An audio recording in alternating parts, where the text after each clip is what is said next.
my name is Christine Schaefer with Ready 5, and in the last video I talked about the importance of mental preparedness when it comes to preparing for emergency situations. And I mentioned at the end of the video I'd be talking about some training techniques that you can use to help strengthen your mental preparedness.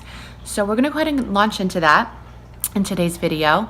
We're going to be talking about a Navy SEAL technique, and I mentioned all my techniques were going to come from Navy SEAL methods that they use. The first one's called emergency conditioning, and this is a training technique used to make unknown situations seem familiar.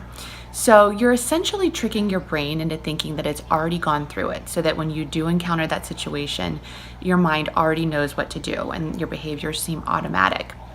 So essentially, when you're playing these stories out in your head and when you're doing these training techniques, your mind doesn't know if the story is real or not. It's simply just playing out the story as it unfolds. So if you imagine yourself being decisive, controlling your fears, behaving rationally, then the mind will know to act this way in the future when that situation happens.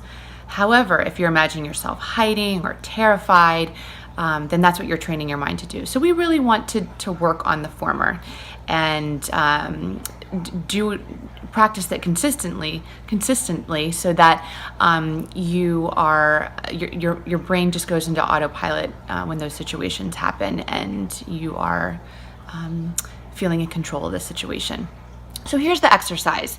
So if you have time after watching this video, go ahead and try it, or try it whenever you have a moment to really play these scenarios out in your head. But what you'll do is you will find a nice place to sit, relax, close your eyes, and then you really want to imagine yourself in various scenarios. So it might be a fire in your home, a home invasion, a terrorist attack, an earthquake, any situation that you want to feel more prepared for, given what you think might possibly happen. So for yourself, so that might be different for everybody, but pick that scenario and then play this out in your head. And the key is to imagine the situation in as much detail as possible. What are you going to do at every turn, at every twist in that scenario?